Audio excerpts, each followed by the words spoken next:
La idea, como se había planteado en estos encuentros, que recién conversamos con Cristina, bueno, a veces hay más participantes, menos, indudablemente que la convocatoria del expositor siempre tiene mucho que ver con la participación activa, pero bueno, no obstante ello, me parece que es importante, como se diagramó, de acuerdo con Daniel y con Fernando, que pudiéramos hacer una pequeña devolución o al menos análisis de los puntos más importantes de las exposiciones para que no queden en el aire como una simple conferencia, ¿no?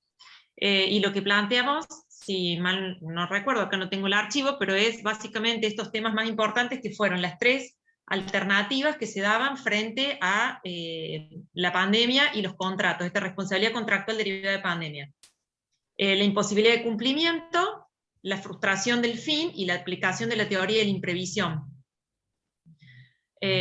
Bueno, están los temas abiertos para poder, bueno, de alguna manera entrar a debatir. Yo no sé si hay alguien que se había comprometido, Fernando, que habíamos hablado de los adscriptos, a hacer alguna pequeña devolución o reflexión, como para de ahí arrancar.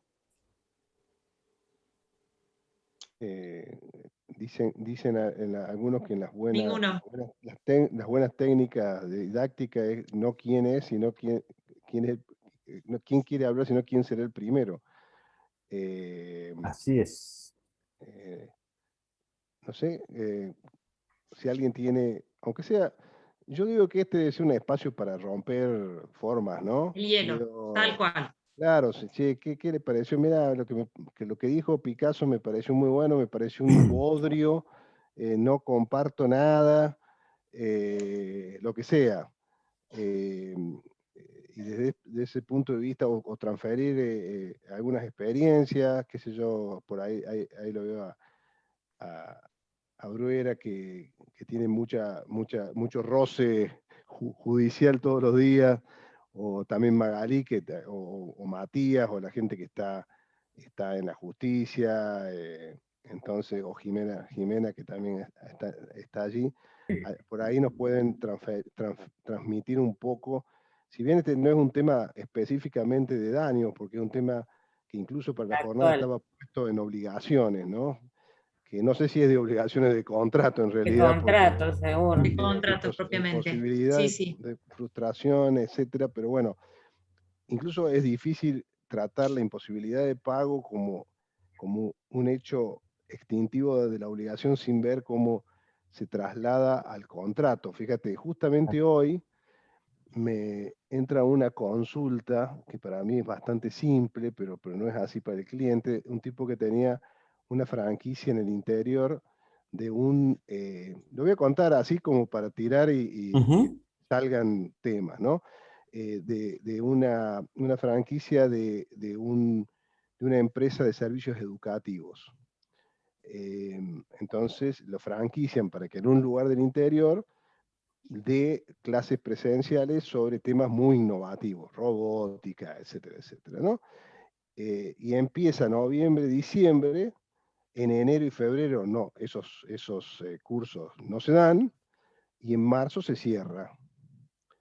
Y el tipo, por supuesto, armó las aulas, el franquiciante cumplió con todo, le capacitó a los docentes, le transfirió el know-how, le vendió unos kits de robótica que no sé qué serán, pero bueno, necesarios seguramente para dar la clase presencial, y nunca más pudo dar clase.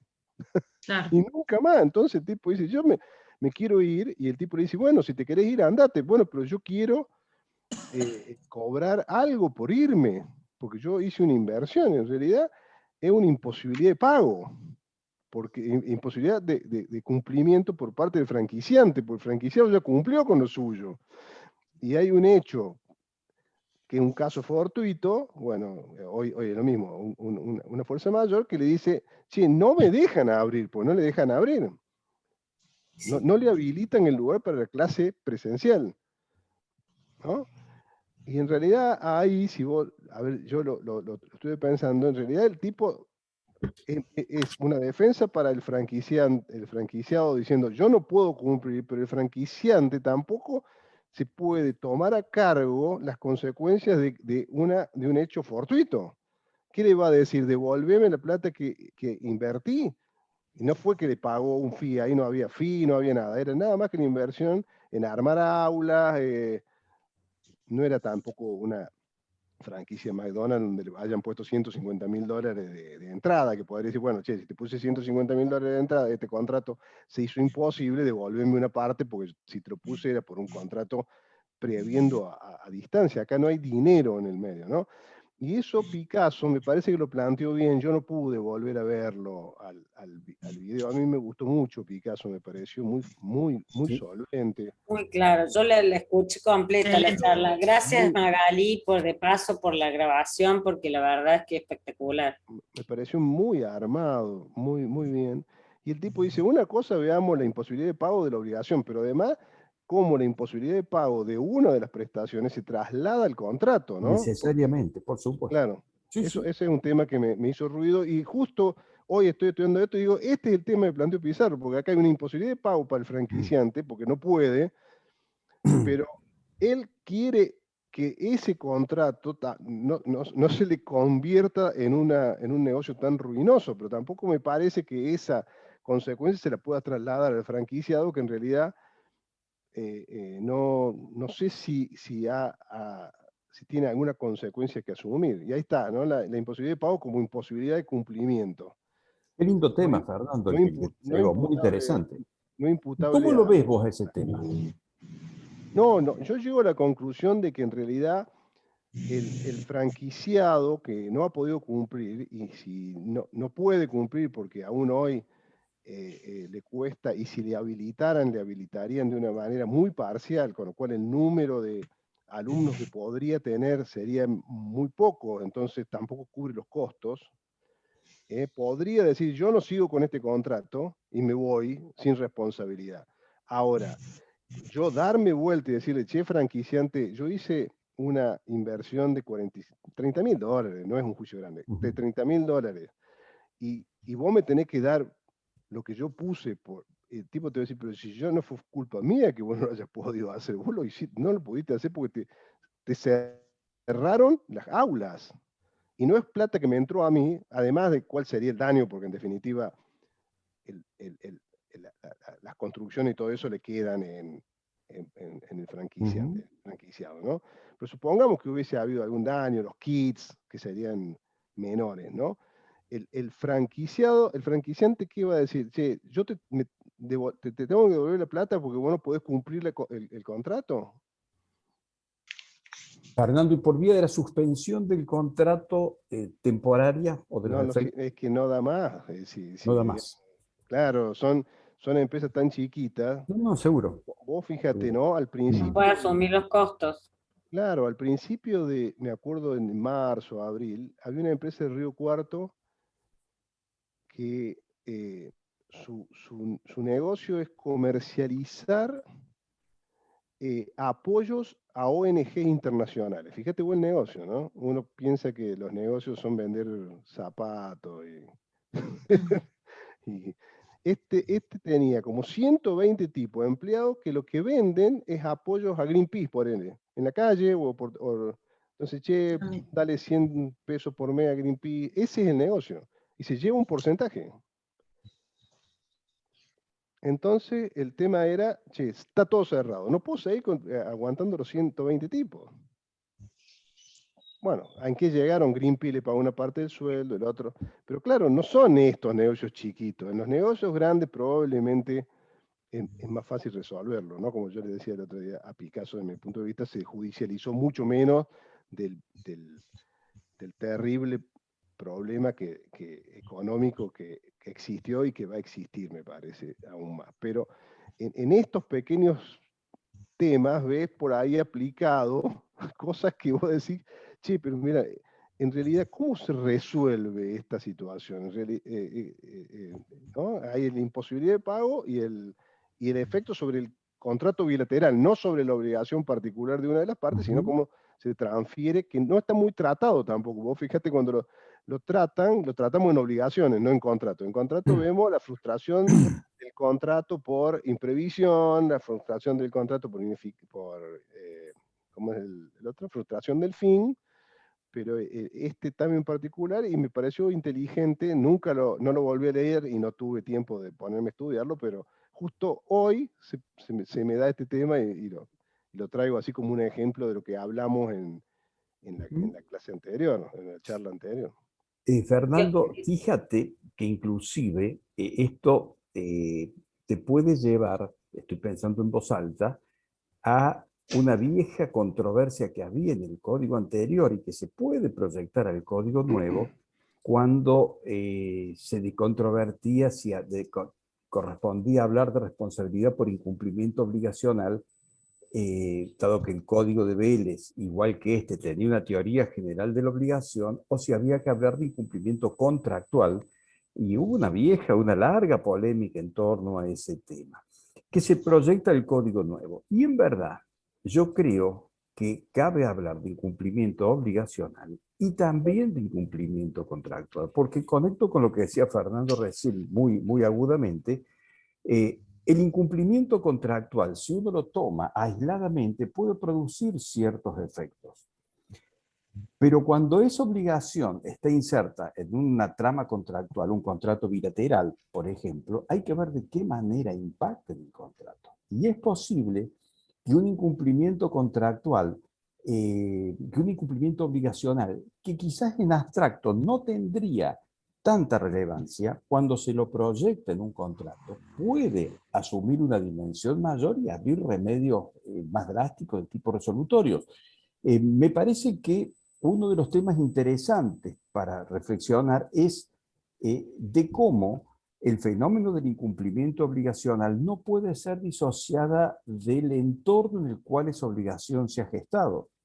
Y particularmente si viene de fuente contractual, es posible que digamos hay incumplimiento obligacional y como consecuencia de este también contractual, y que haya que calibrar en función de cómo impacta en el contrato y en los intereses del contrato ese incumplimiento aislado que de otra manera no sería bien ponderado. Fíjate vos cómo lleva esto a la necesidad de que en materia obligacional no podamos nunca prescindir del entorno de la obligación, de su génesis, para ver los efectos. Es posible que los efectos sean mucho más intensos en un plano de obligación contractual que en un plano que no lo sea. Esta idea, inclusive, que no es novedosa, la defendía mucho Brevia en su momento. Y creo que no estaba errado en lo que él quería remarcar en este punto. Y ahora conecta perfectamente con lo que decía Fernando. Bueno, un incumplimiento obligacional motivado por una situación de fuerza mayor, pero cuando vos lo pones dentro de la trama contractual, los esquemas cambian completamente y te tiene que llevar a remedios jurídicos diferentes posiblemente. Claro, por ejemplo, en el caso de los pasajes, los viajes, todos esos fueron incumplimientos. Bueno, no se podía cumplir con todo eso porque cerraron las aerolíneas y ahí ha habido montones de casos, obviamente por caso fortuito, en donde las partes tuvieron que pedir. Yo, por ejemplo, a mí me pasó, a nosotros nos pasó, pedir el reembolso de todo lo que habíamos pagado, porque era un montón de plata, y es por imposibilidad de cumplimiento por parte de las aerolíneas, por parte de las empresas de turismo, bueno, siempre y cuando no hubiera, porque si no se generaría un enriquecimiento sin causa, ¿o no? Claro, pero si vos solo pensás en un sistema, ¿te imaginas que esa empresa de turismo le haya pagado a LAN o a LATAM ya el pasaje o los pasajes? Probablemente los haya tenido pagados, ¿no? Supongamos que vos vayas en contra de, no sé, cualquiera de las empresas de turismo que fuere, ¿no? ¿Te imaginas el problema sistémico que se produce porque esas empresas no tienen más el dinero, ya se lo pasó un Sí, tercero? pero ellos no, por ejemplo, nosotros le mandamos carta documento, no hubo falta otra cosa, No, a la empresa de no, turismo y de aerolíneas, y nos devolvieron todo. sí, claro, vos podés tener aerolínea acá, pero la TAM, por ejemplo, que se presentó en Sí. concurso en Estados Unidos, a dónde llega el incumplimiento de la prestadora y los efectos que genera en un vínculo contractual complejo, porque es muy complejo. Te vas a ir contra el minorista que te uno, lo vendió, preste seguro. otro. Claro, obvio. Claro. Va produciendo como Entonces, una caída en la cadena teoría, de un... sí, esto que decía Daniel, ¿no? Yo muchas veces lo he pensado, no es mío, y hay algunos que lo dicen, che, los franceses tienen bastante razón. La teoría de la obligación, si vos no la regulás y la estudias dentro de la teoría general del contrato, se hace muy difícil primero de explicarla, ¿no? Porque parece una cosa abstracta. A mí siempre, yo cuando daba obligaciones, me acuerdo siempre, digo, che, ¿qué entenderán los chicos esto cuando le hablas de la obligación de hacer, si no la vinculás a un contrato de hacer, ¿no? De un contrato de transporte o cualquier hora que Beatriz trajo esto? Pero los franceses no tienen una parte general de obligaciones. No sé si ahora en el último... Ahora con la última reforma la tienen, pero no la la desconectan tienen. de la parte contractual. ¿Eh? Claro, Pero no, que no te escuché, Daniel. No la desconectan de la parte contractual. En realidad, lo que Fernando dice, que para los viejos maestros del derecho de Córdoba, sobre todo, sería una herejía porque ellos defendían el sistema de deberes con la teoría general de la obligación y cualquiera sea su fuente, y luego cuando iban a contrato hacían las matizaciones. Si vos lo pensás en función de lo que es la realidad, se da lo que dice Fernando. Lo más lógico sería estudiarlas amalgamadamente y en todo caso las obligaciones que no sean de fuente contractual vos tendrías que ver qué particularidades tienen. Es quizás al revés de lo que hacemos nosotros. Pero de todas maneras, creo que para nosotros como profesores de derecho de daños y en verdad de obligaciones, porque daños es obligaciones dos, la idea de distinguir incumplimiento obligacional y contractual no como dos tipologías drásticamente distintas, sino como tipologías que cuando se mezclen pueden producir efectos que no se dan cuando vos tomas el incumplimiento obligacional aislado, me parece que es algo de fundamental importancia en el plano de los efectos fundamentalmente. Sí. Yo, si ustedes me disculpan por las razones que les dije recién, me tengo que desconectar y lo lamento porque realmente está interesantísima la charla. Bárbaro, Daniel. Nos vemos Les mando un abrazo a todos. Saludos y suerte. Gracias. Suerte mañana a la tarde. No es Chao. sincero lo tuyo, pero bueno, lo mismo, te quiero. No, mañana sí, esta vez sí. Suerte, chao, chao. Lo voy a ver. Chao, chao. Che, no sé cómo quieren que sigamos, Florencia. Dame un segundo que a mí me interesaba... Dale, Valentín, sí, bárbaro. No, me interesaba hacer referencia un poco a esto el uso de la teoría general de la prevención, que es lo que había hablado Picasso, y hasta qué punto lo podemos llevar para, por ejemplo, en este caso, yendo al fallo que habían subido, no sé si todos tuvieron la oportunidad de leerlo, pero si no, en el sumario también está muy bien. Yo leí el sumario nada más, Valentín, pero me bastó para entender. Sí, estaban ahí, estaba perfecto. ¿Hasta qué punto se puede llevar para obligar a renegociar? Que era esencialmente el debate que se había generado en la charla anterior y que Picasso opinaba que, bueno, que era un poco, que incluso podría llegar a ser peligroso, etcétera, esto de la prevención aplicada a obligar a renegociar un contrato dispuesto por un juez.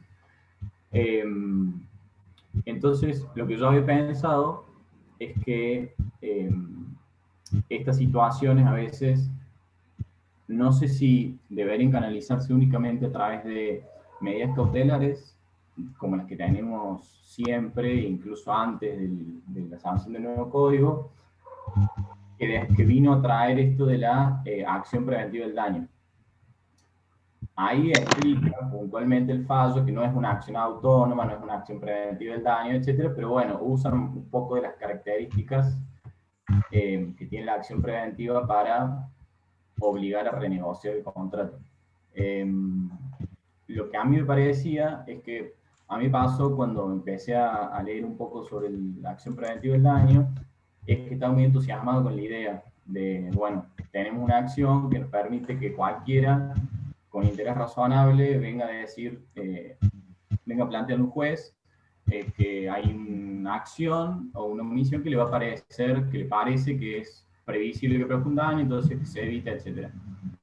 El punto es que después de leer o pensar un poco la idea, creo que llegamos a una situación en la cual puede ser un poco peligroso o dañino para el sistema jurídico en general y para el tráfico jurídico, para la generación de valor a través de la celebración de contratos o de contraer obligaciones, esto de que se pueda judicializar tan fácil una probabilidad de que ocurra un daño, porque en efecto no existe un daño, sino que hay una probabilidad, y creo que eso se utilizó en este caso para llevar el caso del contrato de renegociación de UVA al punto de, bueno, obligar a renegociar cuando en los términos del contrato no estaba, cuando las partes, si las obligan a renegociar, no necesariamente, o sea que se van a sentar y quizá, no sé, hacer una mímica de que están negociando, porque por algo llegaron hasta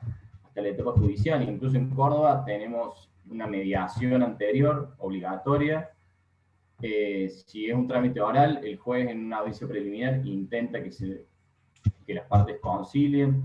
Entonces, esto de obligar a renegociar, e incluso por un plazo de 90 días, por más que después el juez decida que no había una, no sé, que no aplicaba lo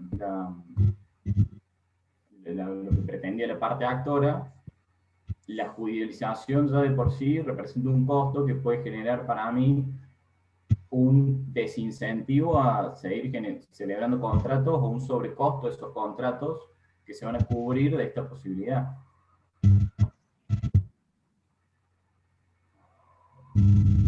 Fernando. Es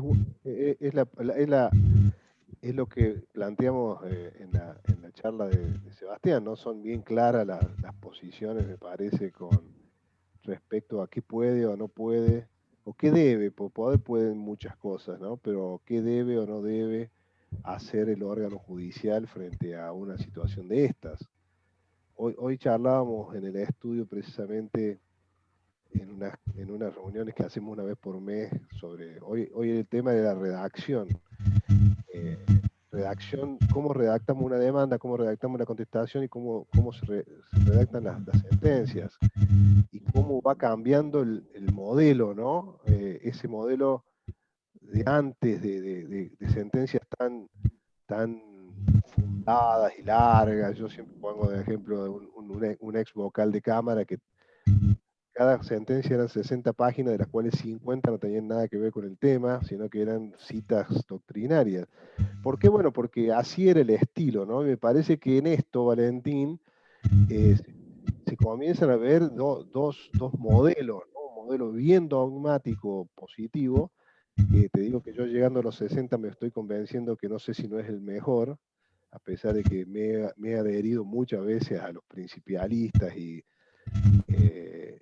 pero cuando veo la utilización de los principios generales de una manera tan, no es discrecional, sí, discrecional, digamos, no es arbitrario, es discrecional, porque en realidad es fundado, porque el fallo de Galdós, como todos los fallos de Galdós, conociéndolo a Galdós, además si vos lo conocés personalmente, sería imposible que no dicte un fallo fundado por su propia personalidad, pero evidentemente hay una injerencia está convencido de que el juez debe inmiscuirse en esa relación para tratar de solucionarlo. Incluso lo dijo, perdón Fer, lo dijo Ossola, que dijo la clave está en el artículo 10, ¿viste? ¿Te acordás después que terminó Picasso? Sí, claro. Y cuando vos lees el fallo, yo leí nada más que, voy a confesar, no leí todo el fallo de Galdós, pero que le marca un procedimiento y le dice, y usted me va a ir informando por escrito cada uno de los pasos que ha dado en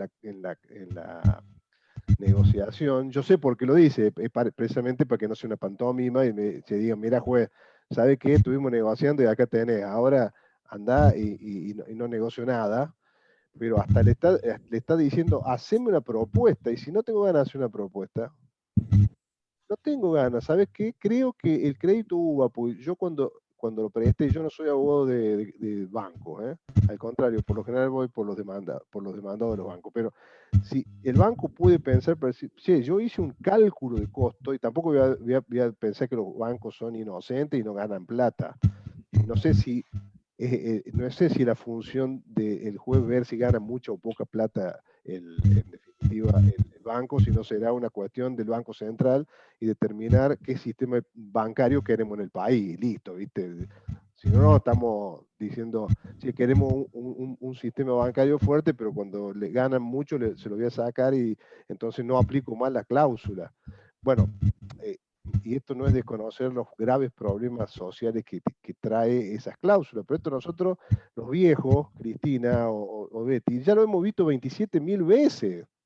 Digamos, la 1050, la famosa 1050, era una cláusula que todos la querían porque les convenía. Y luego se tuvo que judicializar y hubo cientos. Bueno, si estuviera Pizarro acá, él ganó mucha plata con la 1050. Mucha plata. ¿Por qué? Porque, bueno, porque se transformó Que en una justo escribió el libro. Claro, claro. Entonces, se transformó. Coincidió. No, fue para eso, digamos, pero se transformó una cláusula que originariamente era buena en muy mala para un colectivo, pero en vez de que ser el Estado que creó el sistema, ¿no? El sistema financiero, no sé quién sea, el Banco Central, el Ministerio de Economía, o quién, decir, che, vamos a dictar una norma nueva y cambiamos la norma, se lo tiran a los jueces para que los jueces sean los que resuelvan cuestiones que lo tienen que resolver los legisladores. Bueno, volvemos al tema, ¿no? Porque si no nos vamos el miércoles. Pero sí, Cristina, perdón. Yo creo que el objetivo es sano, por supuesto, que es la conservación del acto, la conservación del contrato. Pero me inclino más, tal vez sea como dice vos, Fernando, por los años vividos y las crisis que este país sucesivamente afronta, que me convenzo por lo que planteó Picasso. Creo que coincido con Valentín, es riesgoso. Primero, suma costos a un sistema. Hay un desgaste jurisdiccional enorme.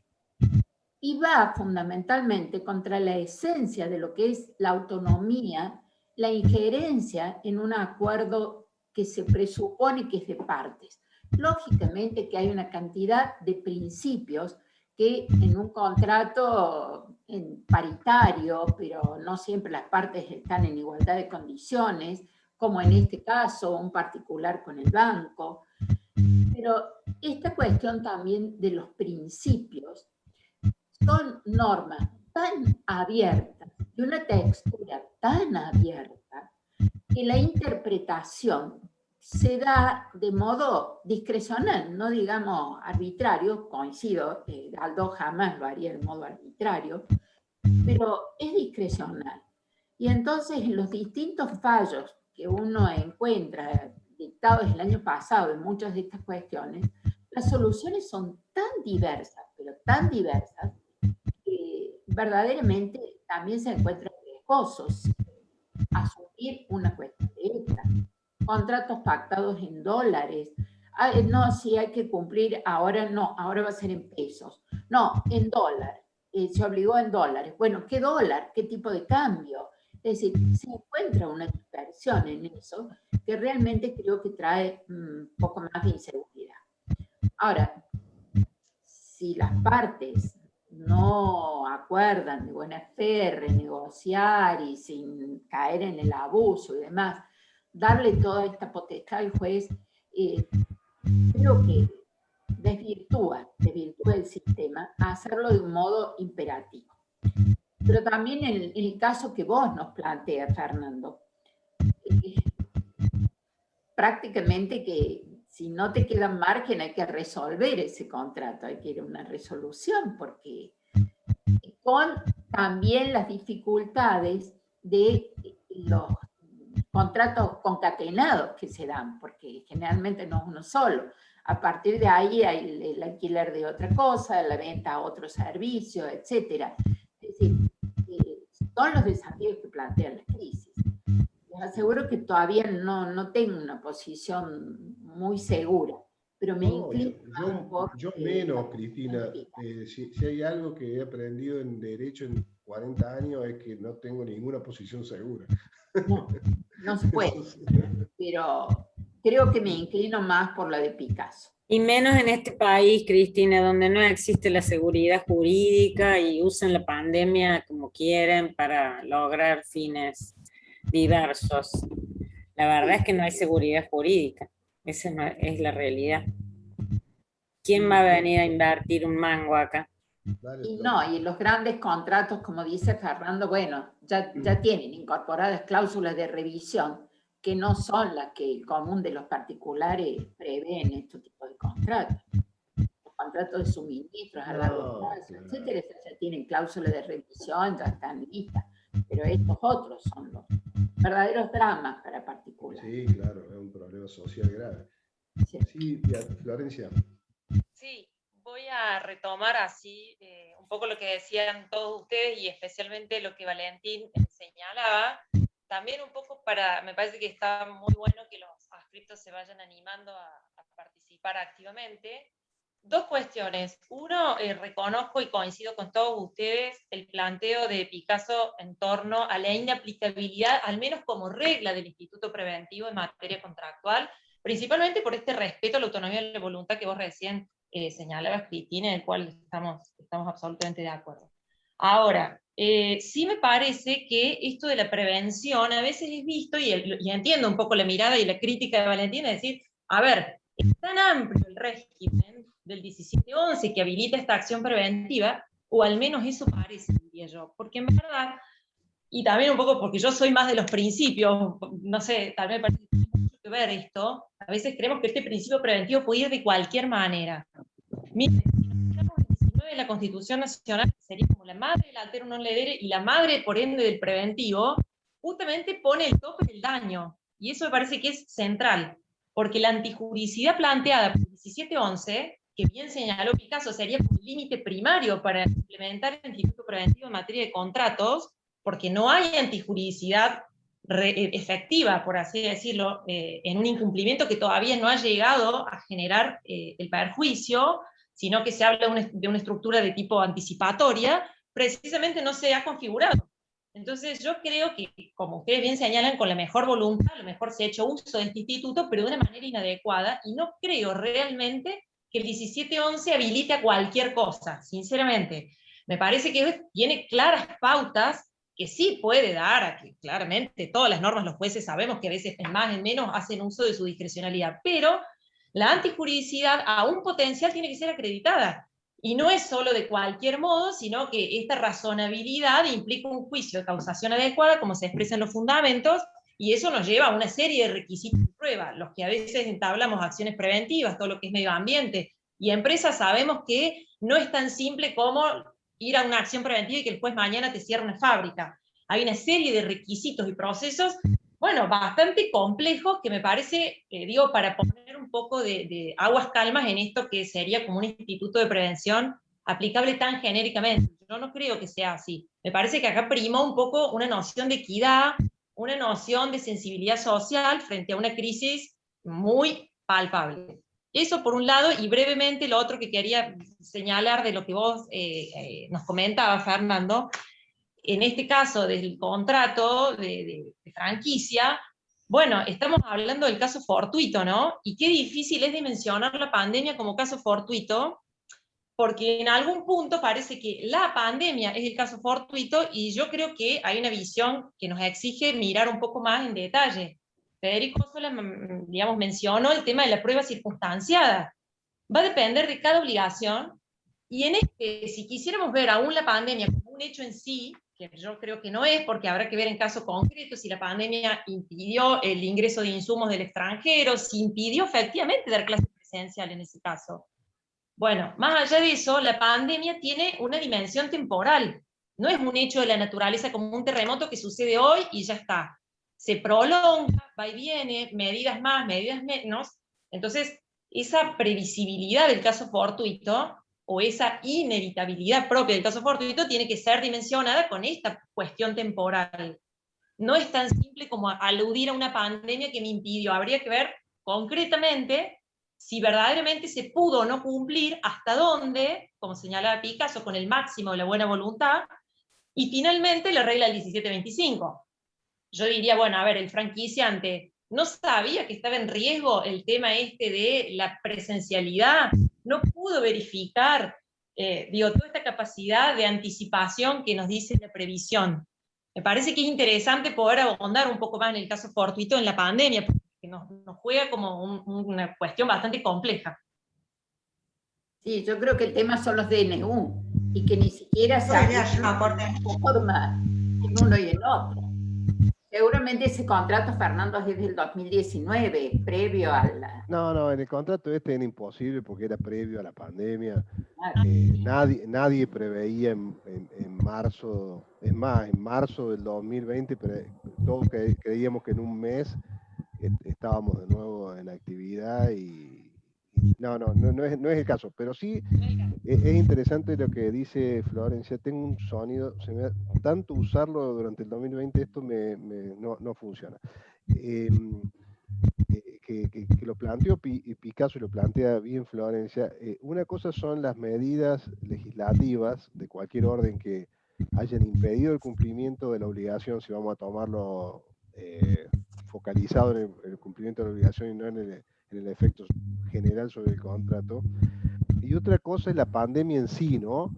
Digamos, la posibilidad de contagio, y aún cuando no hubiese habido prohibición de actuar, ¿no? Supongamos a alguien que...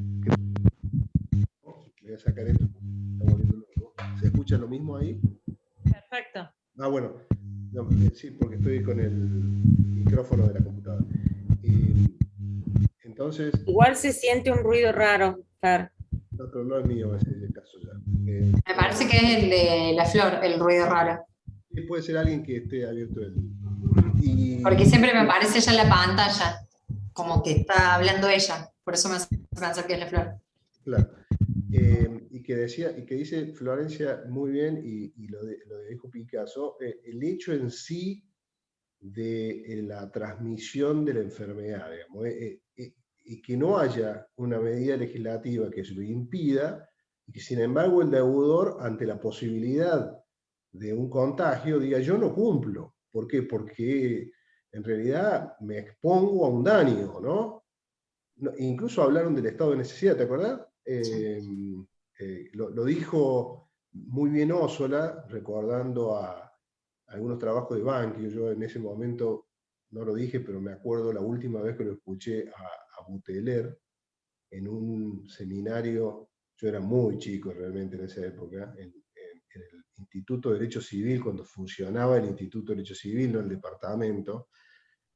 Habían organizado un seminario y una de las clases fue de Buteler, José Antonio Buteler, y el tema fue estado de necesidad, en el cumplimiento de las obligaciones, no en el estado de necesidad en el daño extracontractual. Cosa que decían: ¿para qué sirve esto? Es más, yo me acuerdo cuando daba obligaciones, que teníamos un punto que decía el estado de necesidad en el cumplimiento de las obligaciones, y yo le decía a mis alumnos: miren, no estudien cosas que nunca se les van en su vida. Bueno, acá podría aplicarse, ¿no? Algo que, che, vos sos personal esencial, por lo tanto, podés hacer, si querés, cuando en un momento dijeron, los albañiles son personal esencial, por lo tanto, pueden cumplir pueden salir, cumpliendo con los protocolos, pueden salir, entrar y construir. Y alguien que puede decir: no, che, yo no me quiero exponer, porque estoy expuesto a la pandemia, y me lo están diciendo todo el mundo, porque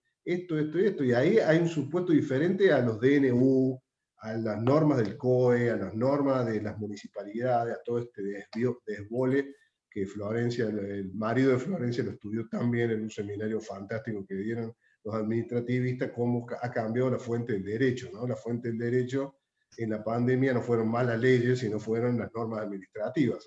Se acabó que la ley es la que marca, acá fueron las normas de cualquier orden, además, de una resolución de un director de un CPC, poner, no sé, por decirte algo, hasta para abajo. Así que eso me pareció muy interesante, Florencia, el planteo que haces vos, y me parece que sí. Quería agregar una cosa más. Vuelvo sobre lo que dijo Federico Ossola. Yo escuché toda la charla grabada, aunque no haya estado presencialmente, y él dijo que la clave estaba en el artículo 10, en evitar situaciones abusivas. En el caso concreto, ¿cómo? ¿Por qué no puedo cumplir? ¿Cuál es la situación puntual? ¿Cuáles son las pruebas? Porque yo no puedo pagar porque perdí el trabajo y tengo que alimentar a mis hijos, y entonces el estado de necesidad, que es lo que estás diciendo vos ahora, y bueno, plantearse un poco cuál era el rol del juez en el siglo XXI, digamos, si era intervenir en esa situación, teniendo en cuenta todas esas pruebas, o no. Bueno, eso es lo que yo quería decir, porque me pareció interesante el planteo de Federico, aunque no todos los jueces tienen ni la capacidad, ni la, digamos, qué sé yo, la discrecionalidad judicial nos ha llevado a bastantes injusticias también, o sea que eso es un tema bastante, pero me pareció bueno eso que dijo Fede. Yo de todo concluí que fue muy atinado, porque es un estado de necesidad. A ver, ¿por qué yo no puedo cumplir en una situación clara y buscar las reglas y las pruebas en el caso concreto? Ahí está Valentín, que levanta la mano. Y tenemos... No quería agregar algo. Jimena ha presentado una tesis que me la han mandado ayer para terminar su adscripción sobre prevención del daño, ¿no es así, Jimena? Así que vos, me imagino que transporte benévolo, ¿no? Entonces, pero yo te leí un trabajo. No, pero la de Salamanca era de prevención del daño. Bueno. No, que yo quería agregar, andaba por ahí, que puntualmente lo que son los contratos paritarios, el artículo 1032 no habilita al juez a dictar medidas preventivas de oficio, que por ahí en lo que es la parte de daños y perjuicios, bueno, hay mucho sector doctrinario que sí avala el dictado de oficio de medidas preventivas, pero el 1032 lo limita a la parte del contrato, y me parece que eso tiene mucho que ver con respetar el contrato, la autonomía de la voluntad, y el 960 que no le deja al juez meterse a modificarlo. Entonces, bueno, hay que ver también cuando no se trata de contratos, bueno, de consumo, que muchas veces en los contratos de consumo, con esto de la afectación del orden público, muchos magistrados también como que se arrogan facultades de oficio cuando hay una nulidad potente e integran el contrato de alguna manera. Entonces son como varias cosas que pueden dar lugar a aplicar o no esta medida preventiva, pero para hay que tener presente eso, que en el marco de los contratos paritarios no se puede de oficio, desde mi punto de vista. Esa es mi posición. Disculpa, Jimé, pues no tengo el Código Civil acá. ¿Qué dice el 1032? Pues yo de memoria no. A ver, solo tengo acá. Tutela preventiva en materia contractual. A ver qué dice, pero leámoslo así. Si lo tenés vos, Eduardo, ¿o no? Dice, una parte, pues, ¿lo leo? Sí, dale, Sí. por favor. Una parte puede suspender su propio cumplimiento si sus derechos sufrieren una grave amenaza de daño porque la otra parte ha sufrido un menoscabo significativo en su actitud para cumplir o en su solvencia. La suspensión queda sin efecto cuando la otra parte cumple y da seguridad suficiente de que el cumplimiento será realizado. Entonces, lo circunscribe a la parte del contrato. Sí. Sí, Eduardo, ¿qué decías, no? La verdad que tiene un montón de aristas el tema, ¿no? Desde lo que vos planteaste en cuanto a que intentar vincular el caso fortuito al incumplimiento contractual. Yo no tengo duda que la pandemia es un hecho imprevisible, inevitable y externo. Ahora lo que falta es, de alguna manera, enlazarlo al contrato para probar la imposibilidad de ejecución del contrato, que ahí se torna realmente vinculante el caso fortuito en materia contractual, cuando es absoluto y objetivo, cuando no puede cumplir de ninguna manera. Eso como primera medida que me parece central. Si no tenemos claro eso, vamos a confundirlo con el materia de daño, y ahí sí no... Lo que lo dijo claramente Picasso, no no encuadramos el caso fortuito en materia contractual. Y a mí lo otro que me parece importante, para resumir un poco, ¿en qué casos realmente, que es lo que planteaba Beatriz, cuando el juez tiene que realmente obligar a la parte a renegociar, ¿no? Que me parece que es la parte central, porque si no es medio poético todo, ¿no? ¿En qué momento, en qué casos realmente tenés que sentarlo al deudor y decirle, tenés que negociar? Tenés que, bueno, aclaro que yo no leí el fallo de Galdós, y en esto yo lo acompaño un poco a Picasso. No digo que Federico no tenga razón, pero bueno, es muy especial y muy particular los casos en donde vos podés hacer aplicación del abuso del derecho, porque si no, el artículo 10 casi te diría que es una varita mágica y te sirve para todo. A mí me parece que está claro que la excesiva necesidad sobreviviente es el supuesto típico donde tenés que sentarlo, porque además lo dice el propio código, a que la parte renegocie, o quizás también en la frustración del fin del contrato cuando estamos en un contrato de larga duración, en función de, creo que 2013, por ahí, que habla de la adecuación cuando el contrato se queda sin causa. Pero después me parece que en los otros casos es muy complicado. En el caso de la medida preventiva, ¿qué le vas a obligar a negociar al tipo que no puede cumplir? Porque dice, bueno, no puedo cumplir, suspendo la prestación porque no puedo. ¿En qué condiciones lo va a obligar? Me parece que en eso hay que tenerlo en cuenta, porque si no trastocamos el sistema. Y entonces se hace muy complicado del lado del juzgador ver cómo se tornan equitativas las prestaciones. Se torna realmente, puede llegar a ser hasta arbitraria la resolución. Y lo que vos decías, Fernando, es real, digamos. Los mecanismos para sentar a las partes a renegociar y son bastante complejos. Y parten de un supuesto básico, que es que el deudor lo primero que tiene que hacer es ofrecer alguna forma de cumplimiento de la prestación que no está cumpliendo.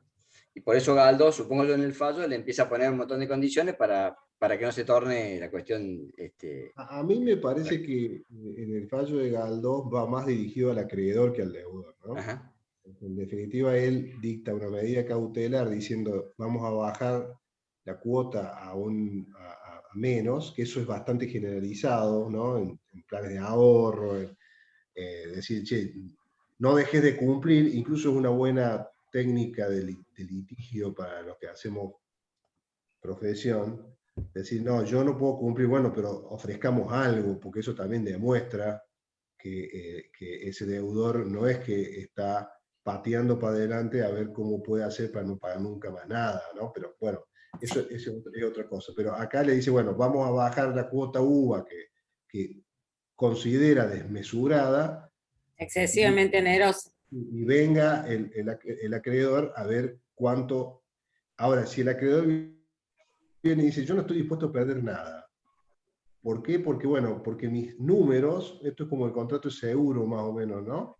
Cuando vino toda la corriente de decir, che, vamos a empezar a mirar las cláusulas del contrato de seguro porque frente a la víctima parecen abusivas, ¿no? Y hubo una fuerte corriente en ese sentido,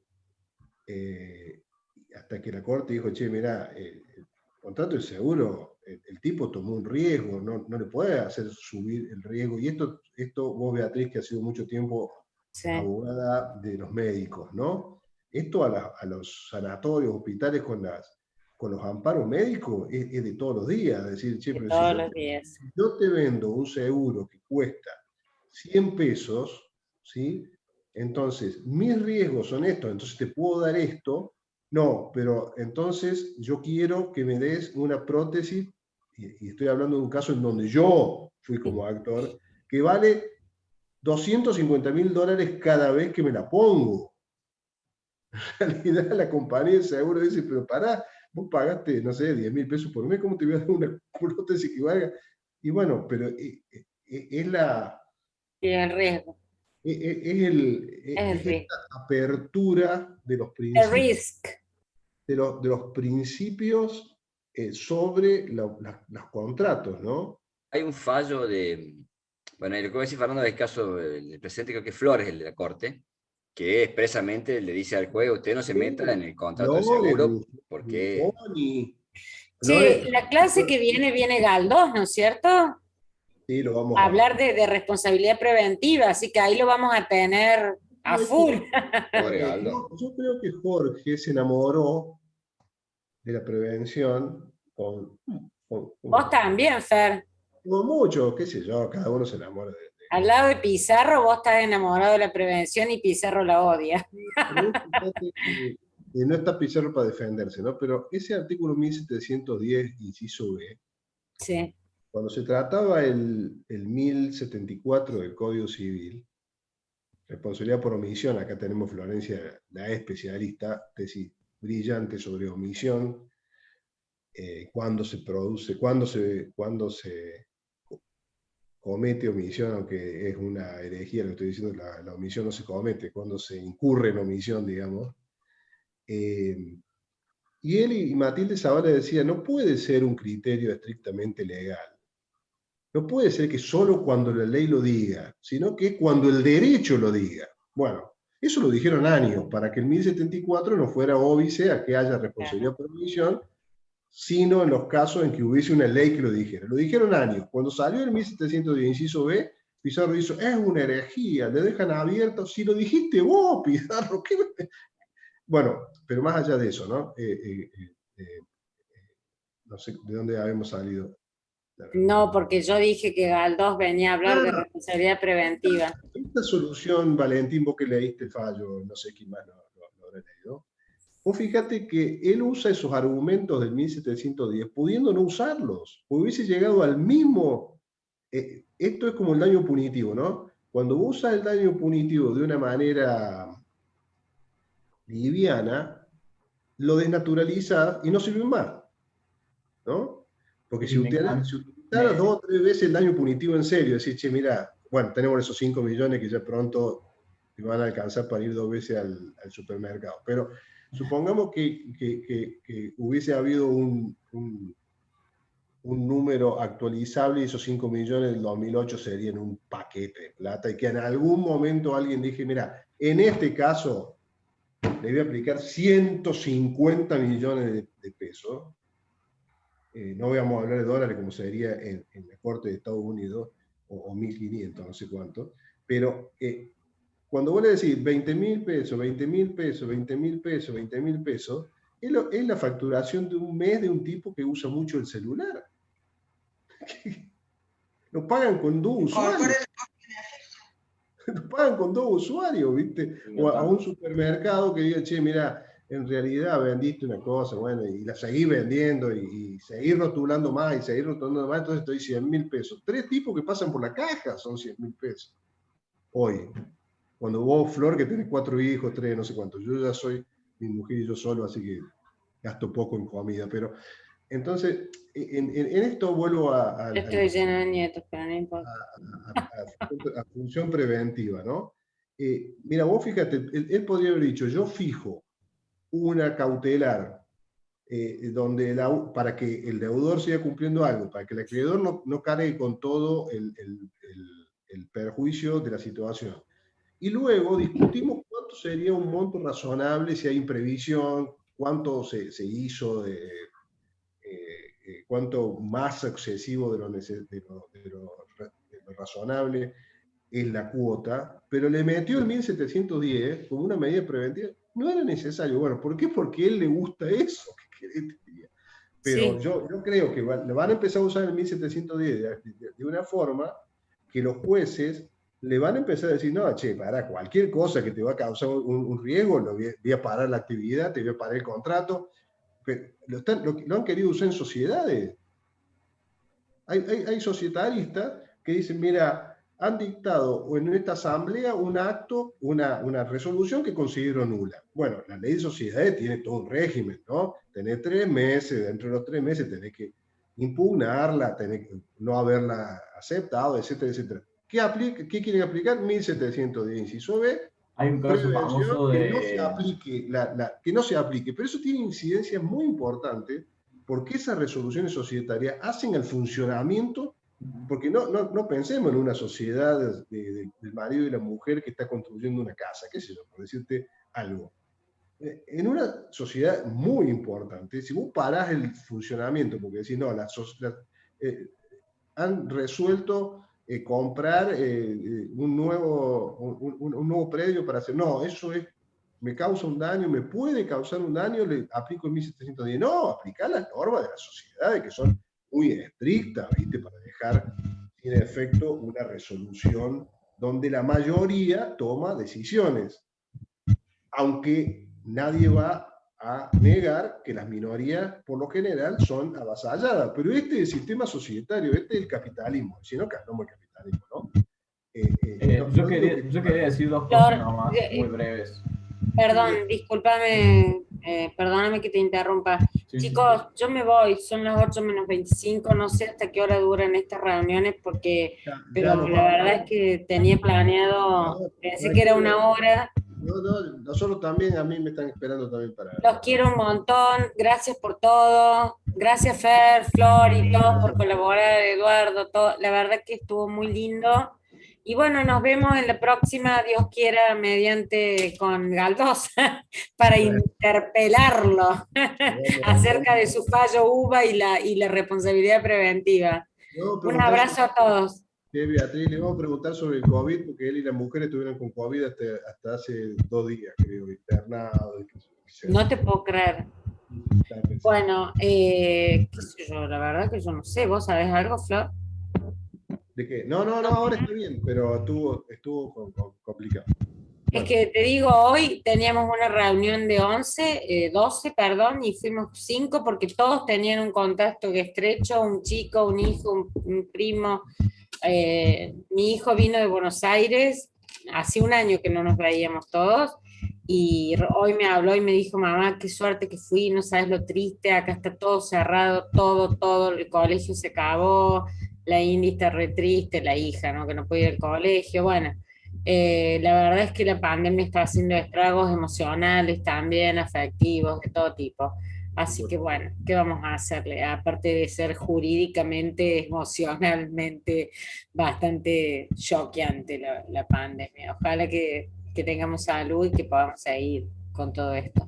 Dale, Beatriz, un beso grande. Gracias, chicos, los quiero mucho, Fer, un abrazo, Flor, Magalí, Eduardo, no alcanzo a ver todos, exacto, veo algunos nomás, pero bueno, los quiero mucho, nos vemos la próxima. Chao, Bea. Abrazo. Agus, perdón. Sí, estoy acá con invitados. Ay. Por eso había apagado la cámara recién. Ay, hola, Agus. Bueno, un beso, Agus. Hace tanto que no nos vemos con esto de la pandemia. Sí. Bueno, qué lindo que podamos tener estos ratitos de encuentros fuera de lo... Además que hablamos de lo jurídico, pero está buena también poder conectar. Sí, mirarnos la cara, porque la verdad el año pasado no nos vimos. Bueno, un abrazo a todos. Gracias, Flor, gracias, Fer, gracias a todos. Magalí, gracias. Sin vos no sé qué sería yo. La tecnología no es lo mío. Un abrazo a todos.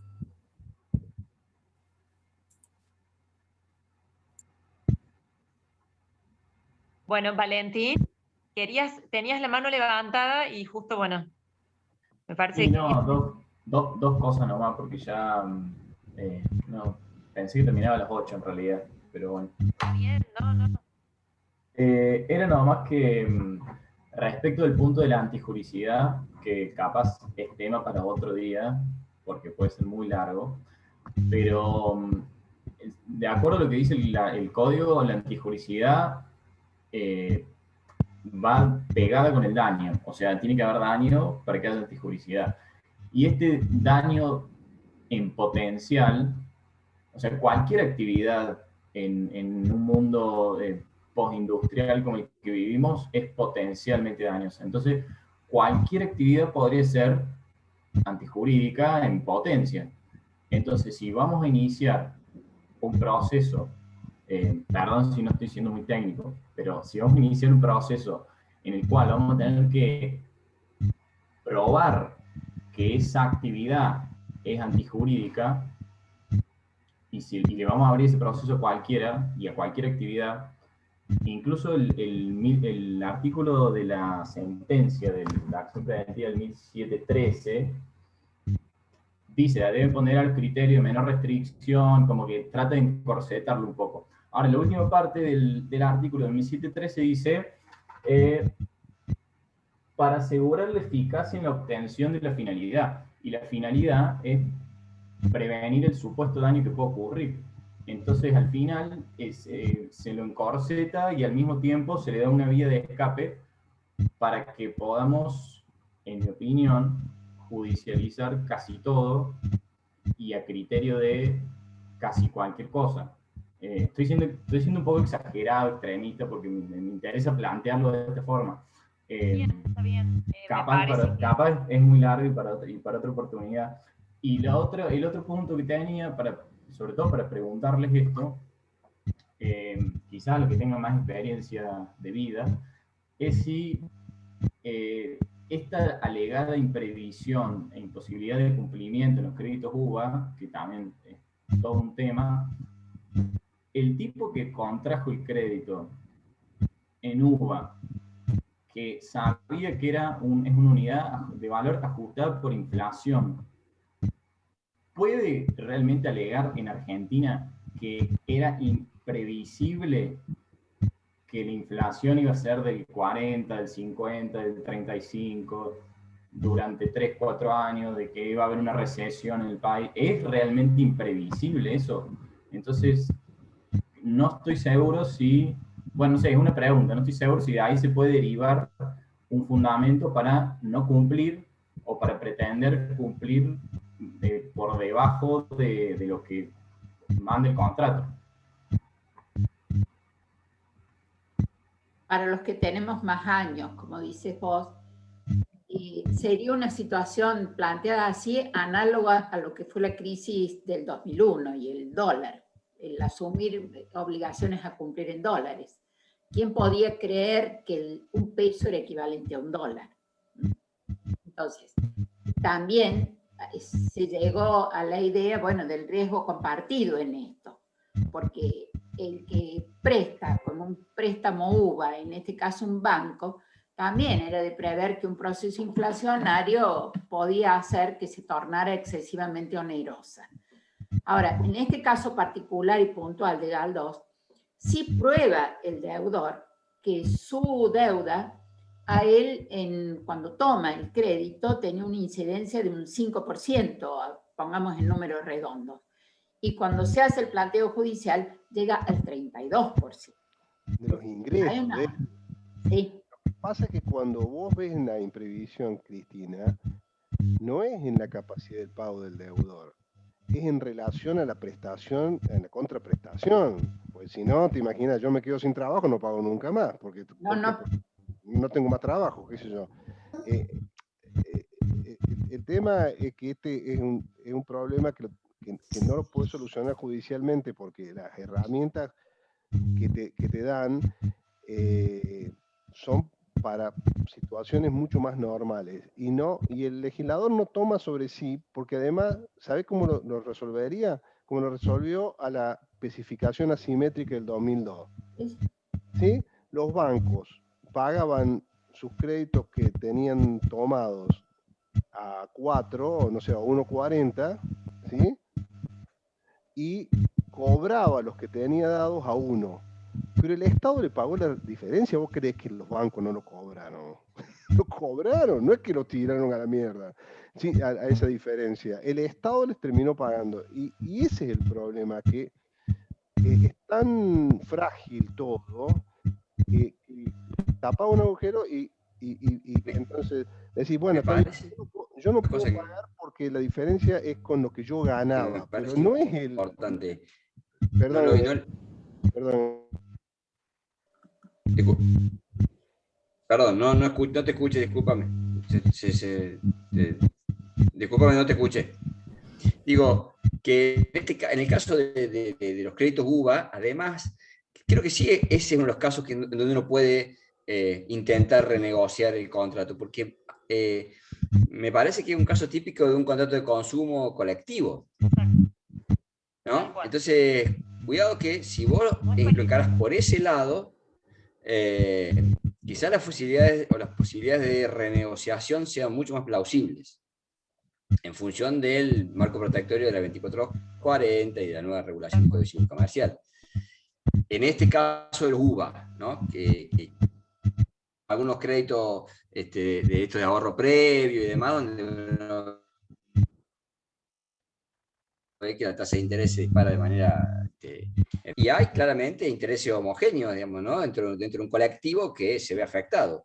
Y en ese caso sí me parece que yo hubiese ido por ese lado y no por el lado de la función preventiva que fue Galdós, digamos, sin haber leído el fallo. Me parece que por ese lado es más fácil lograr la renegociación o, entre comillas, la readecuación del contrato. De nuevo, perdón, Fer, no te había escuchado. No, al contrario, fui yo el que no te escuché, discúlpame. Fernando. Está habiendo problemas de audio. Sí, no sé si me escuchan a mí. Sí. Yo sí, ahora sí. Te escuchamos, pero creo que es tu micrófono, porque cuando está abierto se genera el ruido y cuando está apagado, no. ¿Pero me escuchan ahora con ruido? No, te escuchamos bien, Flor. Voy a entrar por la compu porque me parece que se está acabando la batería. No sé si quieren que vayamos cerrando, pero cerrando. Quería decirle solamente a Valentín que el tema de la antijuricidad, que obviamente es muy amplio, estaría bueno, después podemos buscar material si no, si es necesario, porque... Dame un segundo. Salgo de acá. ¿Vos le estás usando el teléfono a tu hija, Amparo Teller? Exactamente, lo estoy usando. No, lo que quiero decir es lo siguiente, el tema de la antijuricidad en la prevención, uno a veces puede tentarse de hacer una lectura muy simplista. ¿En qué sentido? De asimilar la posibilidad de daño a una necesidad de control judicial. El riesgo, en realidad, pasa lo mismo con el riesgo creado, ¿no? Como que si decimos que toda posibilidad de daño va a generar una fundamentación en riesgo, parece que se cae el sistema, bueno, ya lo hemos hablado en otras oportunidades. El punto es que no es la simple amenaza de daño, insisto, no es tan simple como eso, porque en los fundamentos te remite que esa conexión razonable te lleva a todo un sistema probatorio de relación causal adecuada, de regularidad y previsibilidad objetiva. Entonces ahí ya tenés una limitación. Y la otra cuestión es que necesariamente tiene que ser potencial. ¿Por qué? Porque si vos ya tenés el daño configurado, ya no vas a ir a una tutela preventiva, salvo que sea preventiva y resarcitoria a la vez. Pero necesariamente cuando hablamos de tutela preventiva tiene que ser una antijuricidad potencial, que no quiere decir ante cualquier amenaza voy a ir al juez a solicitar una tutela y me la va a dar. Lo puede hacer, indudablemente, pero digo, no es la idea ni creo que sea la motivación del legislador en la consagración de este articulado, que para mí tiene como su sentido y bastante restringido, más allá de, insisto, los desaciertos que puede llegar a suscitar. Nada más eso. Muy bien. Sí, el tema de la antijuridicidad, yo coincido con Valentín, me parece que no coincido con lo que decía Picasso, yo creo que la amenaza de daño es la antijuridicidad.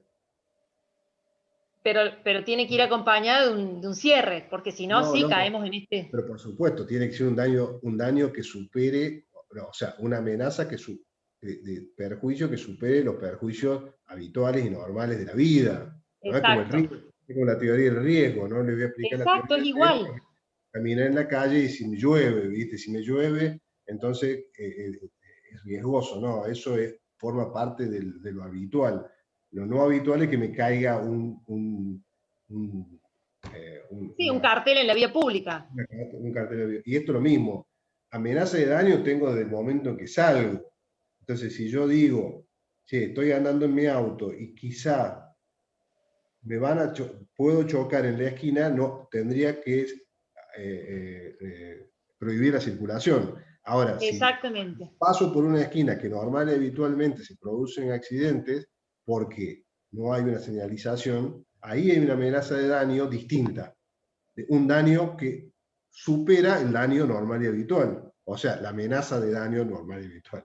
Porque la vida es una amenaza de daño, es así, desgraciadamente. Bueno, perdón. Yo solamente quería preguntar con relación a lo que planteó Eduardo recién. Yo creo que Picasso, quiero que me digan si entendí bien.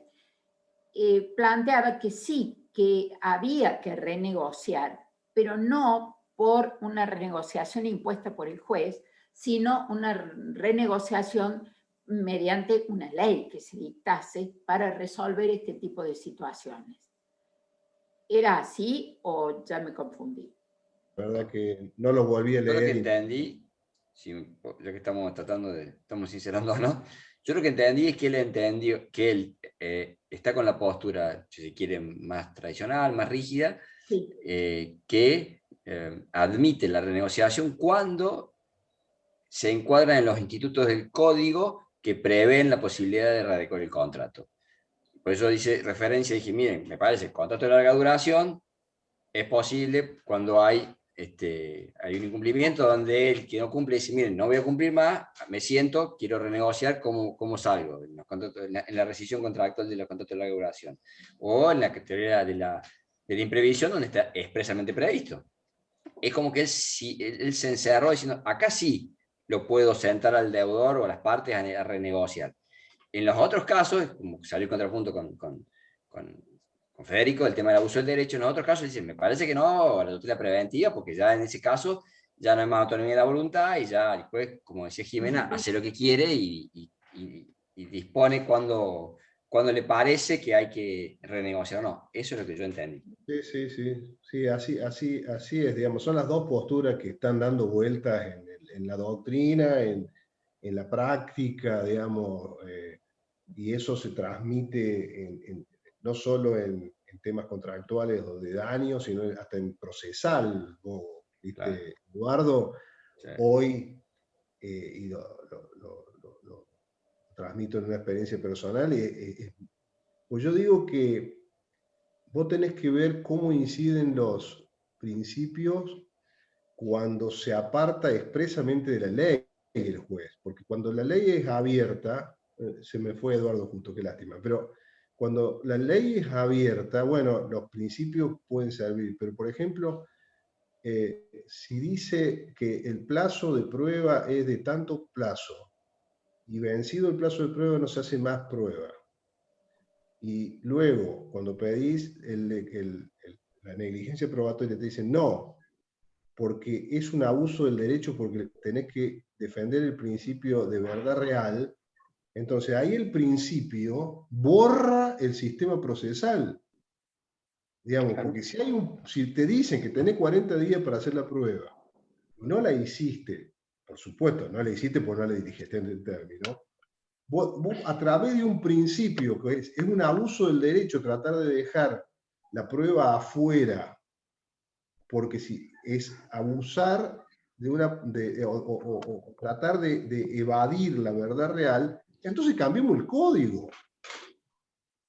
Además, los procesalistas se mueren, en principio dispositivos te matan, digamos, no tiene más, es imposible litigar así. No, hay una corriente fuerte de procesalistas que vienen de la mano de la búsqueda de la verdad real, del juez director, etcétera, etcétera, que se borran las normas procesales.